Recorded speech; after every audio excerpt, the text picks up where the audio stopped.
Hello student, कैसे हो आप। आज मैं आपके सामने में बहुत ही इंटरेस्टिंग चैप्टर चालू करने वाला हूँ जिसका नाम है शेयर्स। शेयर होता क्या है, चलिए देखते हैं। शेयर्स का मतलब क्या होता है? Small portion of capital. इसका मतलब क्या हुआ कि पैसे की सबसे छोटे भाग। मतलब कि सपोज मान लीजिए आपको 1 लाख की ज़रूरत है, तो 1 लाख रुपए तो कोई एक बंदा देगा नहीं, तो हम क्या करेंगे, 10,000 बंदे से 10-10 रुपये करके लेंगे। मेरे पास कितने आ जाएंगे? 1 लाख रुपये।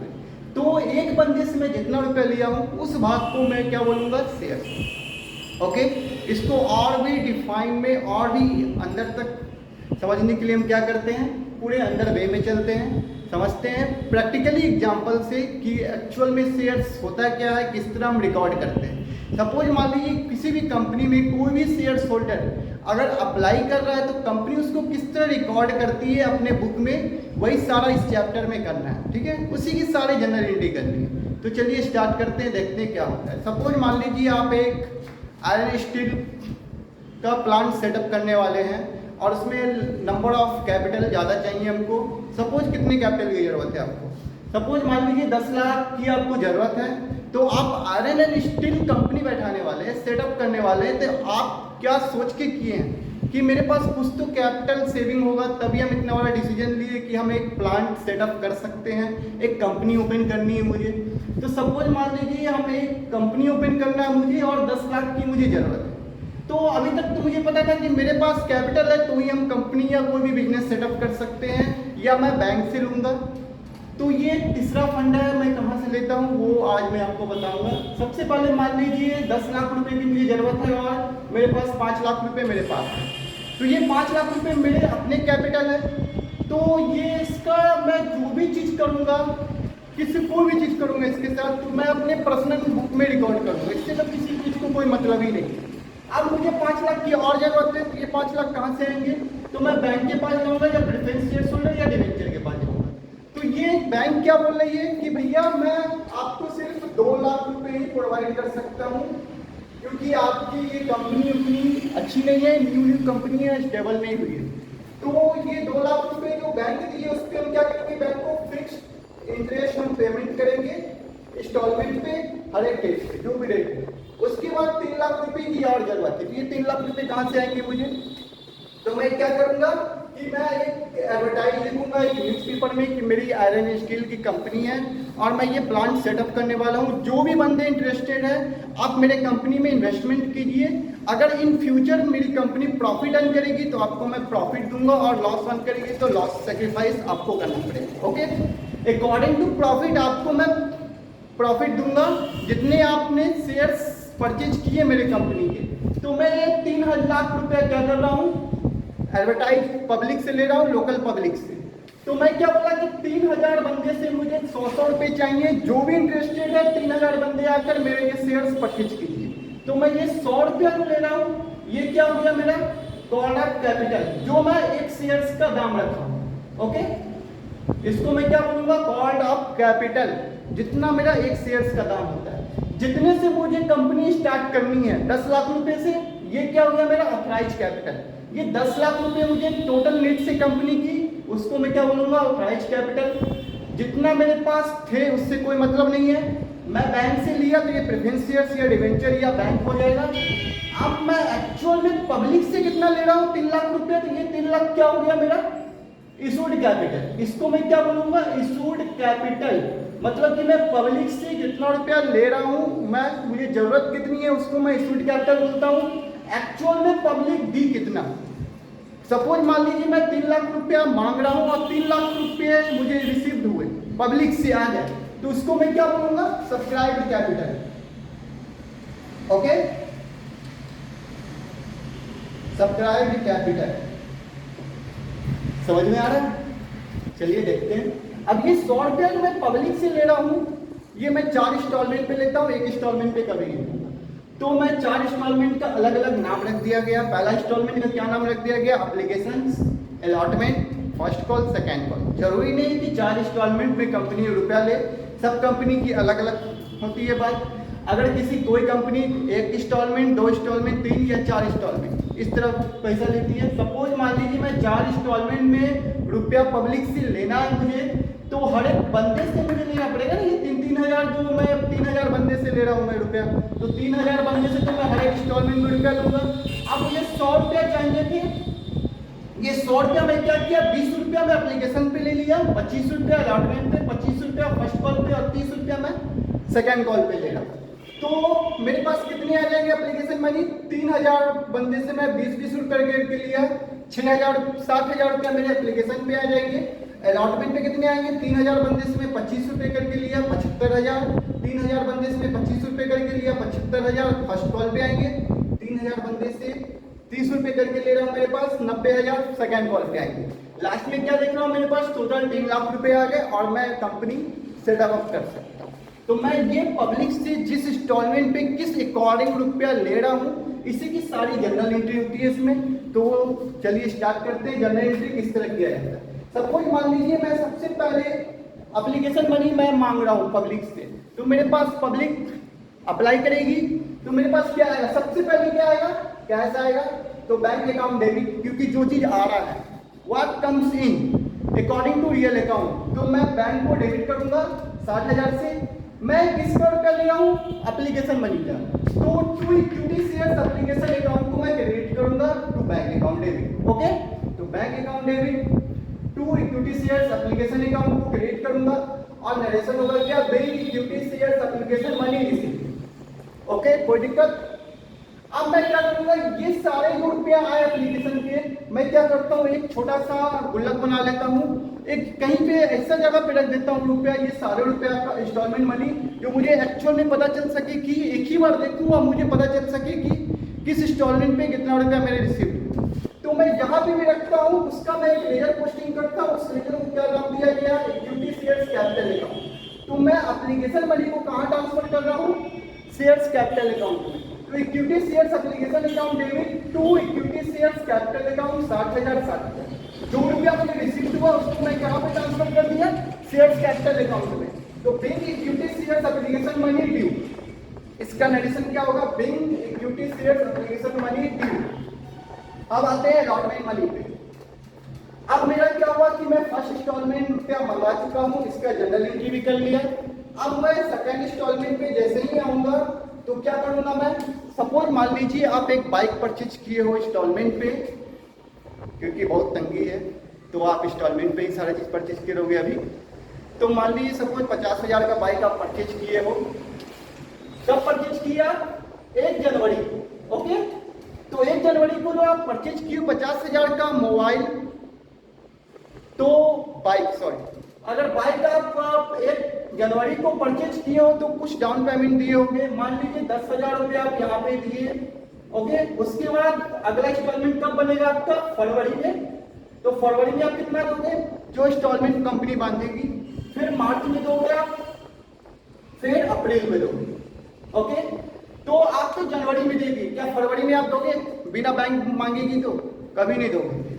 आप क्या होगा कि बैंक आपको कॉल करेगी कि भैया आपका इंस्टॉलमेंट मैच्योरिटी डेट होने वाला है, प्लीज आप आकर पेमेंट कीजिए। तो मैं क्या करूंगा, 1 सप्ताह 1 वीक बिफोर आपको बैंक कॉल करेगी या मैसेज करेगी। उसके बाद क्या होगा, मैच्योरिटी डेट पे हम जाएंगे और पेमेंट करेंगे इंस्टॉलमेंट मनी। तो उसी तरह यहाँ पे भी होता है, अगर मैं एप्लीकेशन मनी दे दिया हूँ तो अगला इंस्टॉलमेंट जो अलॉटमेंट मनी है उसके लिए हम क्या करते हैं, इन्फॉर्म करते हैं बंदे को कि आपका इंस्टॉलमेंट अलॉटमेंट इंस्टॉलमेंट ड्यू है, आप पेमेंट कीजिए। तो मैं यहाँ पे जो भी चीज कर रहा हूँ इसको क्या बोलता हूँ, मैं ड्यू का कर रहा हूँ, मतलब कि मैं पब्लिक से रुपया के लिए ड्यू मांग रहा हूँ। तो उसका क्या जनरल एंट्री होगा, equity shares allotment account debit to equity shares capital account. Narration क्या होगा, equity shares allotment money due. Okay, तो इसका क्या हो गया, अमाउंट कितना हो जाएगा, 75। ओके, कोई दिक्कत। सपोज मान लीजिए आपको अलॉटमेंट मनी ड्यू करनी है, मांगवानी है, तो उसकी जनरल एंट्री क्या होगी, equity shares allotment account debit to equity shares capital account. अगर वो मनी रिसीव्ड हो गई, अब मैं पब्लिक से मांग रहा हूँ, पब्लिक मुझे देगी, तो उसकी जनरल एंट्री क्या होगी, bank account debit to equity shares allotment account. Sorry, कितनी से होगी, 75। ओके, जितना रुपया मैं मांगा था उतना रुपया मुझे मिल गया। तो नरेशन क्या होगा, being equity shares allotment money due, being equity shares allotment money receive. कोई दिक्कत। अब आते हैं हम नेक्स्ट इंस्टॉलमेंट, फर्स्ट कॉल पे भी हम सेम कंडीशन अप्लाई करेंगे, पहले ड्यू करेंगे फिर रिसीव्ड होगी, तो ड्यू की एंट्री क्या होगी, equity shares first call account debit to equity shares capital account, फिर बैंक से मुझे रुपया मिलेगी पब्लिक से, तो bank account debit to equity shares first call account, फिर हम सेकंड कॉल का मनी हम रिसीव करेंगे, ड्यू करेंगे, तो क्या होगा, equity share second call account debit to equity shares capital account, फिर वो बैंक से रुपया मुझे मिलेगी, पब्लिक से मिलेगी, उसका एंट्री क्या होगा, bank account debit to equity share second call account. कोई दिक्कत? ये 8 जनरल एंट्री बेसिकली होती है। अब इसी के अंदर किसी जनरल एंट्री में हम थोड़ा बड़ा करेंगे, किसी को हम और मिनिमाइज करेंगे, इसी 8 जनरल एंट्री में थोड़ा सा और उलटफेर होगा। चलिए देखते हैं क्या उलटफेर हो सकता है। सपोज मान लीजिए 3000 बंदे से जो मैं रुपया ले रहा हूँ, 3000 बंदे से जो रुपया लूंगा मैं, क्या सब एक ही कैटेगरी के होंगे? कभी नहीं होंगे। क्यों?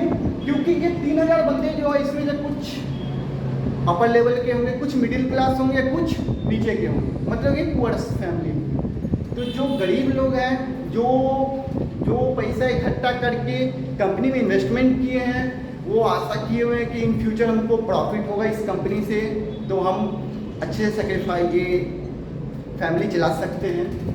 तो वो जो सारा रुपया इकट्ठा करके कंपनी में लगाए थे, क्या वो चारों इंस्टॉलमेंट सही से दे पाएंगे? हो सकता है नहीं दे सकते हैं, ठीक है। तो ये 3000 बंदे में से मान लीजिए एप्लीकेशन पे तो कोई भी केस हो भैया, एप्लीकेशन पे फुल पेमेंट आपको देना ही पड़ेगा। फर्स्ट इंस्टॉलमेंट पे कभी भी कोई भी बंदा एरियर नहीं होगा, कोई भी डूबेगा नहीं, क्योंकि इस पे तो सारे बंदा रुपया देगा ही। उसके बाद अलॉटमेंट पे भी चलो रुपया दे भी दिया। अब आते हैं फर्स्ट कॉल पे, 3000 बंदे हैं, तो 3000 बंदे में से हो सकता है कुछ गरीब थे या कुछ एडवांस थे। तो सबसे पहले गरीब थे। मान लीजिए यहाँ पे क्या हुआ, आते आते कि कुछ बंदा गरीब था 3000 फर्स्ट कॉल पे, तो 300 बंदा जो थे, दिखाई दे रहा है आपको? हेलो, 300 शेयर होल्डर जो थे, 3000 में से 300 बंदा जो थे वो रुपया नहीं दे पाए। किसका नहीं दिए? फर्स्ट कॉल का नहीं दिए। तो कितना रुपया से हम करेंगे मल्टीप्लाई? 35, क्योंकि 300 बंदा फर्स्ट कॉल का नहीं दिए हैं, तो हम 25 से मल्टीप्लाई करेंगे, कितना हो जाएगा? 75, 100। अब ये 7500 रुपया मुझे फर्स्ट कॉल पे तो मिला ही नहीं। हम क्या देख रहे हैं कि हम ड्यू कर दिए थे, ये ड्यू के समय तो कोई चेंजमेंट नहीं होगा, सॉरी, ये ड्यू की टाइम पे तो मैं कुछ भी चेंज नहीं कर सकता हूँ, क्योंकि मैं यहाँ पे अभी पैसा मांग ही रहा हूँ, ठीक है। तो ये याद रखना है, कभी भी चाहे जो भी केस हो, ये ड्यू के टाइम का एंट्री अमाउंट कभी भी हम चेंज नहीं करेंगे। चेंजमेंट कहाँ पे होगा? जब रुपया मेरे पास रिसीव्ड होगा बैंक के एंट्री। जब हम ड्यू किए थे तो मुझे 75,000 चाहिए थे, जब मैं देखा तो रिसिप्ट कितने हो रहे हैं? 75 में से 75 मिले ही नहीं, आई नहीं।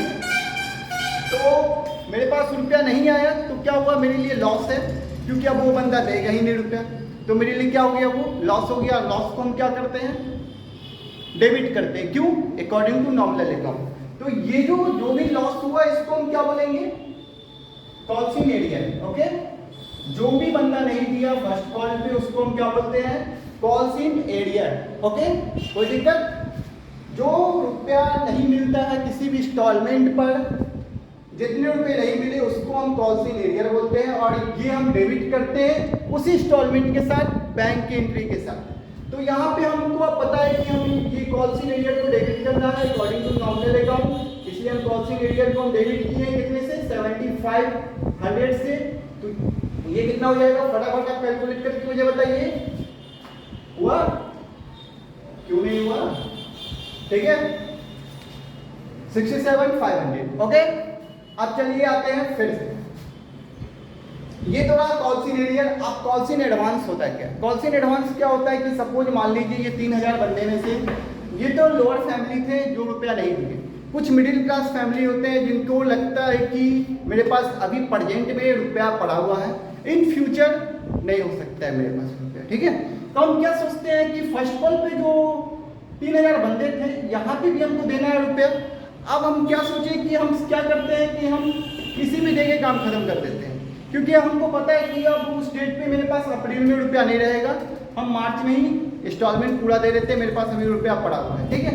मिडिल क्लास फैमिली थे, पैसा सेविंग किए हुए थे, बैंक से विड्रॉ किए, डिपॉजिट कर दिए, काम खत्म। तो अब हम क्या करेंगे, मान लीजिए सपोज ये 3000 बंदे में से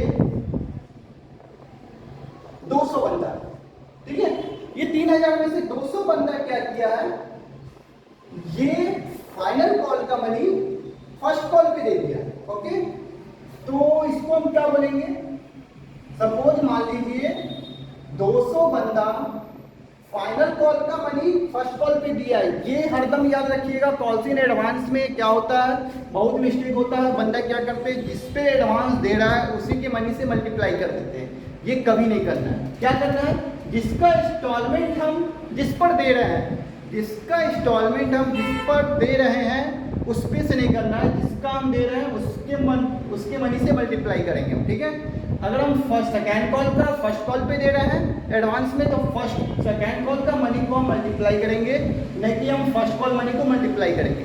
अगर हम फर्स्ट कॉल का हम अमाउंट अलॉटमेंट पे एडवांस कर रहे हैं तो हम ये 25 से मल्टीप्लाई करेंगे, ना कि हम अलॉटमेंट के 25 से मल्टीप्लाई करेंगे, ओके।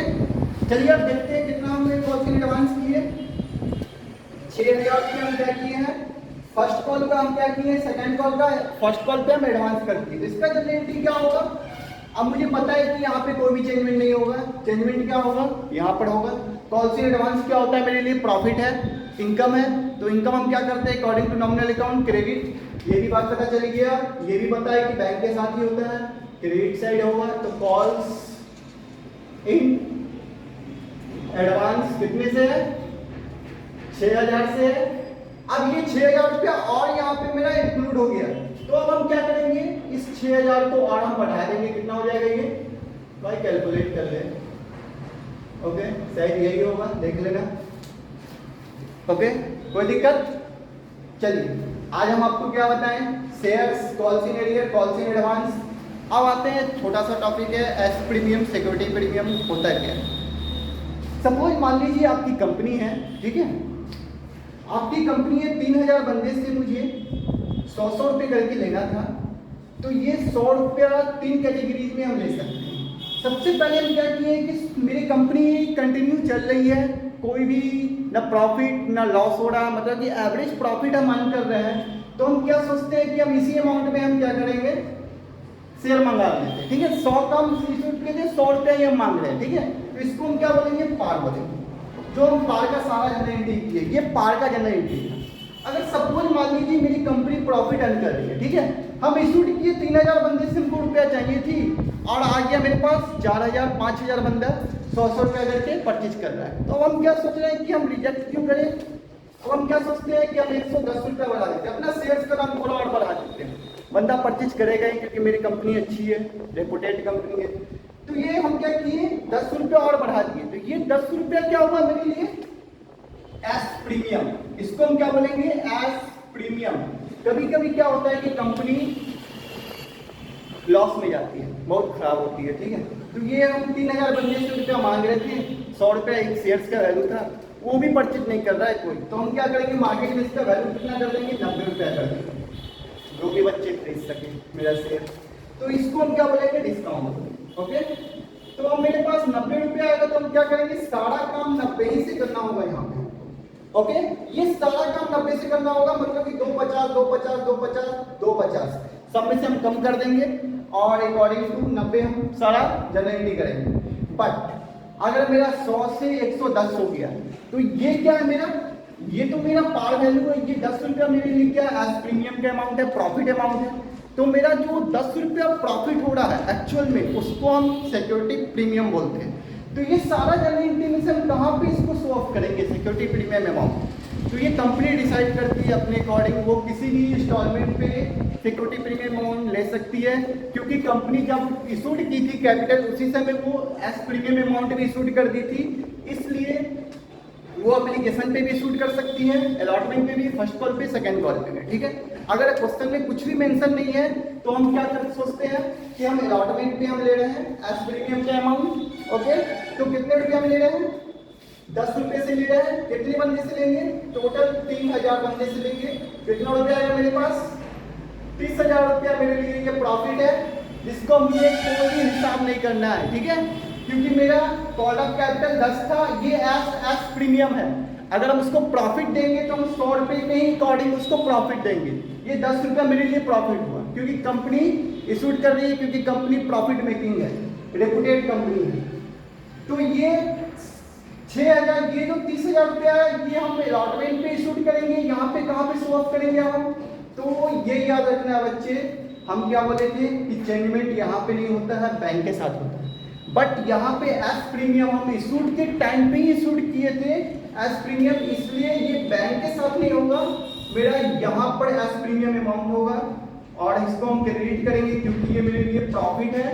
कितने से करेंगे? 30,000 से। और यहाँ पे कितना होगा बच्चे? 1,05,000। ओके, अब यहाँ पे भी कितना हो जाएगा? 1,05,000। आ रहा है समझ में? कोई दिक्कत? आई होप समझ में आया हो अच्छे से। अगर अच्छे से समझ में आया है तो प्लीज़ शेयर कीजिए, लाइक कीजिए और अच्छे कमेंट कीजिए। इसके बाद मैं मिलूँगा आपसे प्रॉफिटेड और रीइशू ऑफ शेयर्स के साथ। आज मैंने आपको बताया shares, calls in arrear, calls in advance और generative of security premium. Thank you, best of luck, घर में रहिए, सेफ रहिए, बाय बाय।